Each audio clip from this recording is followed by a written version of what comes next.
Saludos amigos de Contrapunto. Hoy tenemos en la entrevista al momento a Napoleón Campos. Él es un experto en temas migratorios y en relaciones internacionales, especialmente en el caso de Centroamérica. Te saludamos, Napoleón. ¿Qué tal?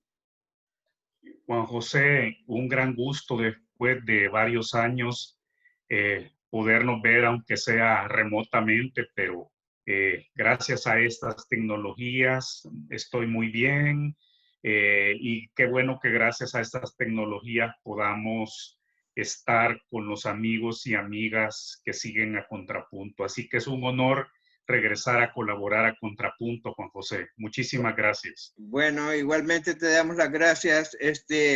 Para tocar el primer tema, me gustaría que, dado tus estudios y tus conocimientos sobre el tema migratorio de Centroamérica hacia Estados Unidos, hacia México, hacia Canadá, hacia el norte en general, que es el flujo hacia donde van los migrantes salvadoreños y centroamericanos, ¿cómo se ha comportado en esta situación de pandemia, dado que hemos tenido noticias que incluso a pesar de la pandemia están habiendo caravanas? ¿Cuál es tu visión sobre esta realidad? Gracias, Juan José. Mira, recordemos que hace 4 años el entonces candidato Donald Trump definió que de ser electo iba a darle un giro sustancial al tema migratorio de mexicanos, de centroamericanos, que es el flujo más importante, contingente por contingente que revisemos. Esto ya en unos minutos hablaremos de los soñadores, pero es muy claro, ¿verdad? De 700,000 soñadores, el 80% son mexicanos y el 10% salvadoreños, hondureños, guatemaltecos. Y juntos, México, Triángulo Norte de Centroamérica, conformamos el 90%. Somos por igual la mayoría de ese gran conjunto migratorio de los 11 millones que se vienen hablando, ¿verdad? Desde la época del presidente Obama. Entonces, Juan José, Donald Trump, pues dijo algo interesante que yo lo sigo suscribiendo y endosando, y dijo, miren, si no hubiese corrupción en estos países centroamericanos, no tuviéramos los flujos migratorios que tenemos. Creo que Donald Trump dijo, Juan José, una parte de verdad. La otra parte es el hambre, la violencia, el desplazamiento forzado, que nos llevan a ecuaciones políticas internas muy delicadas y que no se han detenido con la pandemia. Entonces, ¿qué es lo que tenemos ahora tras 4 o 5 meses de COVID-19, Juan José? Que las políticas de contención desde la frontera entre México y Estados Unidos se han mantenido. Incluso no solamente hay movimientos de caravanas, movimientos migratorios, sino que también se siguen dando los retornos, las deportaciones. Los centroamericanos son enviados en circunstancias muy delicadas a sus países, incluso en Guatemala han habido vuelos de deportados, Juan José, donde el 60-70% iban ya con contagios de COVID-19 y la pandemia pues lo que ha hecho es simplemente hacer más dramática, humanamente más trágica, ¿verdad? La realidad de estos diferentes grupos migratorios nuestros.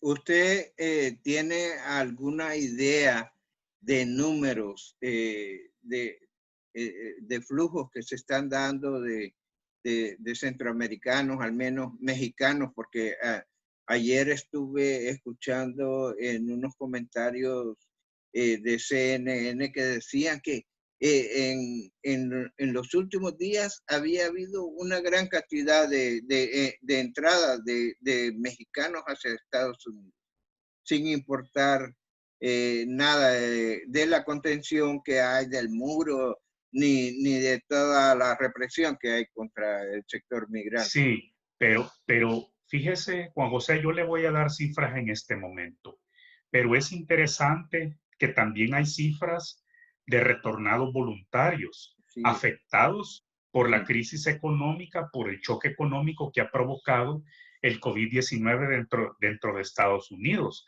Recordemos que la cifra, que es una cifra de empleo formal, ya rebasó los 25 millones el número de solicitantes de beneficios para subsidio por desempleo dentro de Estados Unidos. Tenemos claro que nuestros paisanos, nuestros connacionales centroamericanos, en su gran mayoría, al igual que los mexicanos, no son beneficiarios, ¿verdad?, de estos subsidios. Pero el indicador socioeconómico nos lleva a que hay una situación de extrema gravedad y ya tenemos indicadores de cómo hay una tendencia a la reducción progresiva de las remesas que envían nuestros trabajadores migratorios desde Estados Unidos a sus familias en el Triángulo Norte. Entonces, Juan José, hay un dato interesante. En México se está manejando que puede haber un retorno voluntario de mexicanos por esta crisis laboral, por este choque económico dentro de Estados Unidos, superior al millón de retornados, al millón de retornados. Y se está manejando De una un cifra universo de cuánto? De un de, universo de 10 ¿cuánto? millones, Ya, de 10 millones, de 10 millones. ya. En el caso de los retornados para solicitudes de asilo, es decir, hablando de retornados centroamericanos que son aceptados a esperar su proceso de asilo, su solicitud de asilo ante un tribunal dentro de Estados Unidos, pero permaneciendo en México, se está barajando una cifra entre 100,000 a 150,000 personas en estos momentos. Pero además hay un grupo del que se habla de decenas de miles que están a lo largo del territorio mexicano, decenas de miles de centroamericanos que en estos momentos, por las circunstancias a su vez complicadas, recordemos que ya México, Juan José, si vio usted las cifras de este fin de semana, México ya se colocó en los primeros lugares en el número de contagiados a nivel mundial, incluso en el número de fallecidos por COVID-19. Creo que Entonces, está en el cuarto lugar, algo así. Pero exactamente, sí, en términos del número de fallecidos. sí. Entonces, la situación para nuestros migrantes que han quedado en estos bolsones, ¿verdad?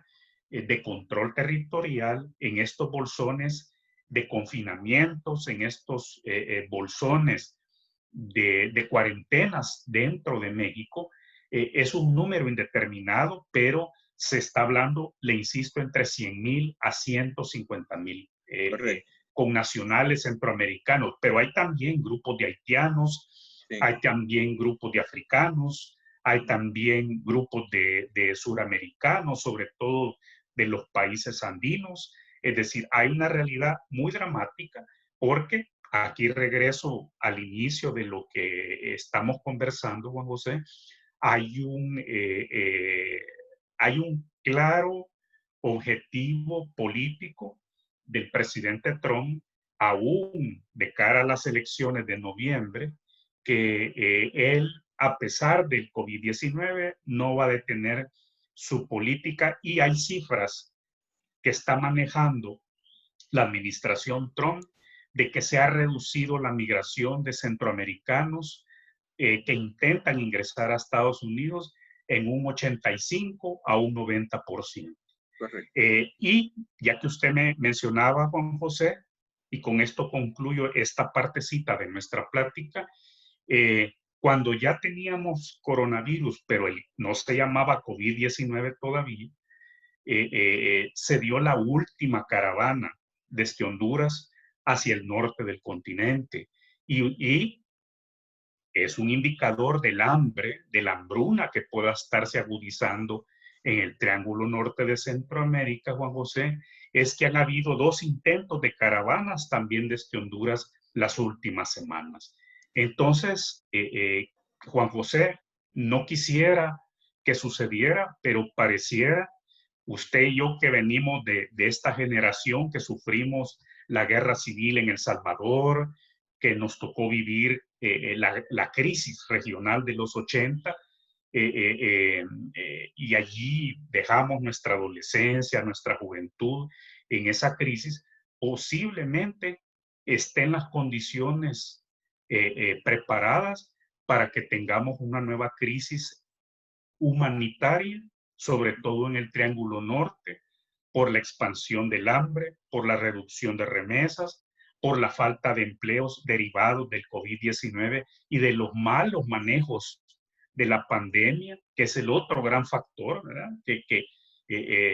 Por ahí hay una frase que ya se hizo popular de que el COVID-19, José, no conoce fronteras, pero también es cierto que la respuesta al COVID-19, la respuesta al coronavirus, depende de las condiciones políticas, ¿verdad? De las condiciones económicas, de las condiciones sociales, de las condiciones hospitalarias dentro de cada frontera. Entonces, es de evaluar, ¿verdad? Si vamos rumbo a esta crisis humanitaria y cómo el país, cómo El Salvador se está preparando sin tener una estrategia migratoria clara, cómo se está preparando para la reconstrucción post-COVID-19 y para estas decenas de miles de familias a donde la recuperación de llegarse a dar se va a tardar mucho en llegar, Juan José. Correcto. Yo quisiera, creo que hay muchos temas que contigo podemos tratar de profundizar más adelante, pero ahorita yo quería preguntarte sobre algo que sucedió en la justicia norteamericana hace poco con el programa DACA, que hubo una decisión de la Corte Suprema de Justicia de Estados Unidos de detener la acción como se había dado por el gobierno de Trump. Entonces, me gustaría que me explicaras cómo se está desarrollando esta situación del DACA. Bueno, Juan José, quizás voy a ir rapidito de Centroamérica a Washington. Fue decepcionante que ante esta decisión de la Corte Suprema de Justicia a favor de nuestros soñadores, los 3 gobiernos del Triángulo Norte callaron, quizás pensando que si celebraban la sentencia DACA, ¿verdad?, a favor de nuestros soñadores, que lo único que han ganado es tiempo, y ahorita entraré en materia muy rápidamente, quizás creyeron que de celebrarlo se iban a confrontar con una sentencia que pareciera que es una derrota política para la administración Trump, pero no hay ni una cosa ni otra. Lo que sí es que hubo un silencio. Si usted revisa, Juan José, sí, no hay ni un pronunciamiento ni del gobierno de El Salvador, ni del Ministerio de Relaciones Exteriores aplaudiendo que esta sentencia DACA lo que ha permitido es ganar más tiempo a los soñadores. Y quiero ser muy breve, hay muchísima tela que cortar con el caso de la sentencia. Pero en términos muy sencillos, porque he estado en varios conversatorios internacionales sobre la sentencia DACA en las últimas semanas, en términos muy sencillos, la sentencia lo que dice es que hizo mal la administración Trump en concluir de manera unilateral la acción ejecutiva que a favor de los soñadores tomó el presidente Obama. Y le dice, mire, si usted quiere cerrar ese programa, le rogamos que tenga en cuenta que estos señores, estas señoras soñadores, tienen empleo, tienen cuentas bancarias, han estudiado, incluso Juan José, se reconoce públicamente que hay alrededor de 50,000 soñadores entre mexicanos y centroamericanos que están como trabajadores sanitarios en la primera línea de combate frente al COVID-19. Entonces, la sentencia le dice, mire, por el momento, yo de hecho, la Corte Suprema, Juan José, no fue al fondo de de si DACA era constitucional o no, sino que le dijo a la administración Trump, mire, si usted quiere, háganlo de la manera correcta, y hasta le dice cómo hacerla. Entonces, lo que se ha ganado es tiempo, pero un valiosísimo tiempo, ¿verdad? Porque ¿qué es lo que sucede exactamente con los soñadores? Es un segmento de nuestros migrantes, de nuestros paisanos, que no solamente son primera generación, ¿verdad?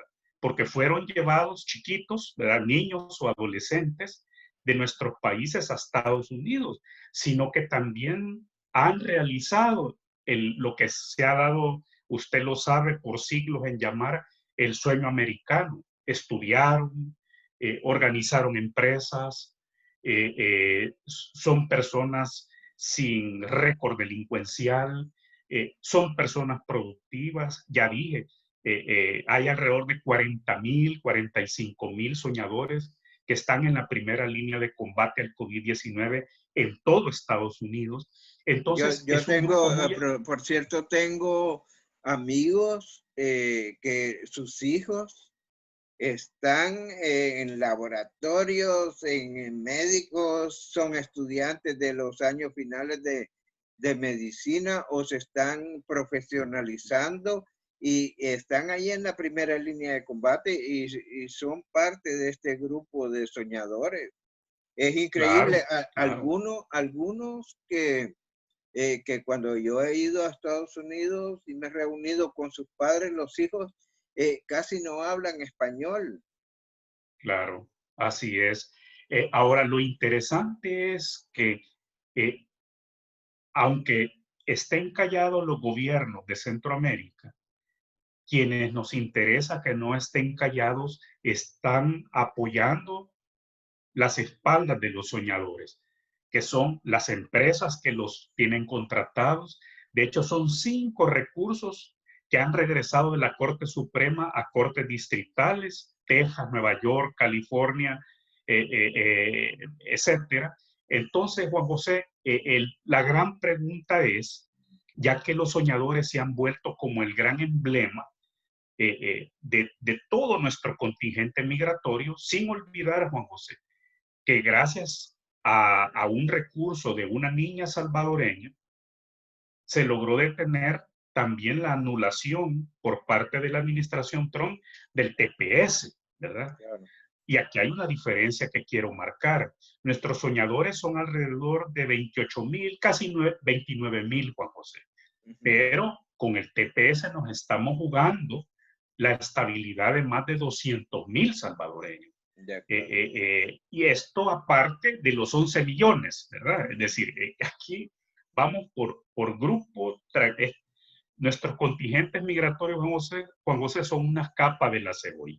Entonces, y arriba, la gran capa son los 11 millones. El Salvador tiene en medio esa otra capa de la cebolla que se llama TPS, ¿verdad? Que es el contingente centroamericano más importante bajo TPS. Y luego, después de México, están nuestros 28,000 soñadores, ¿verdad? Y aquí le quiero decir algo importantísimo. El cálculo es que la administración Trump no va a hacer, por razones electorales, ya mayor movimiento en relación con el recurso DACA. Creemos que la administración Trump esperaría al resultado de las elecciones. ¿Y aquí qué va a pasar, verdad? Algunos colegas dentro de Estados Unidos, Juan José, consideran que la reforma migratoria, ya sea que sea reelecto el presidente Trump o que gane Joe Biden, Estados Unidos no puede demorar más la reforma migratoria por los 11 millones. Ya, Y a correcto. mí esto me ha llamado la atención, fíjense. Sí. Correcto, correcto. Y hablando de un poco del futuro y de perspectiva, Napoleón, eh, se acercan cada vez más las elecciones en Estados Unidos. Cada vez el tiempo se acorta a que llegue el mes de noviembre. ¿Y qué perspectivas hay? ¿Cómo ve usted el panorama electoral? ¿Quién cree que realmente gane? Las encuestas están diciendo que los demócratas podrían ganar, incluso que le llevan gran ventaja a los republicanos. Pero usted que es estudioso de esta materia, de las esencias de esta materia, ¿cómo ve esta perspectiva? Eh, la verdad que hace 4 años, usted se recordará, estábamos en un escenario parecido, ¿no?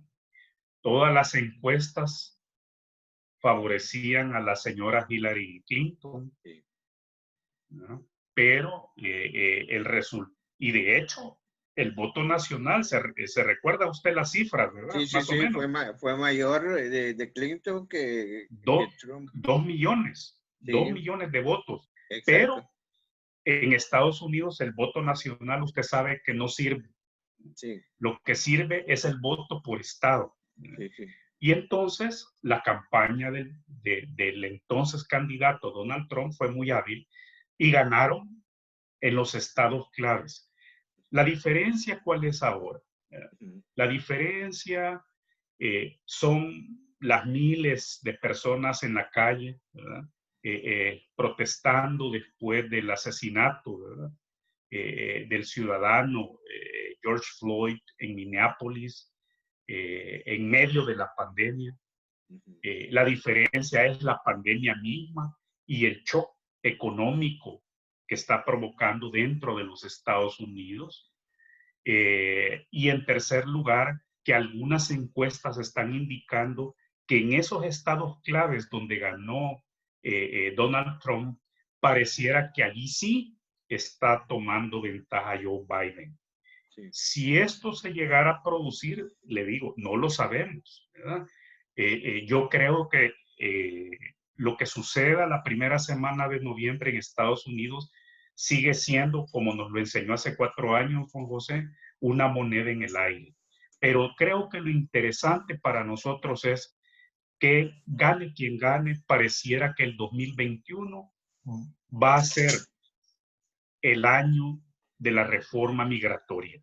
Estados Unidos tiene que hacer algo con los 11 millones, tiene que hacer algo con el TPS para El Salvador y para 20 países más, tiene que hacer algo con los soñadores. Y esperemos que ese algo que se haga en el Congreso, porque tiene que ser una ley, usted lo sabe, todas estas son acciones ejecutivas, ¿no? DACA ha sido decisión ejecutiva, el TPS es una decisión ejecutiva, entonces es la ley lo que nos interesa a nosotros.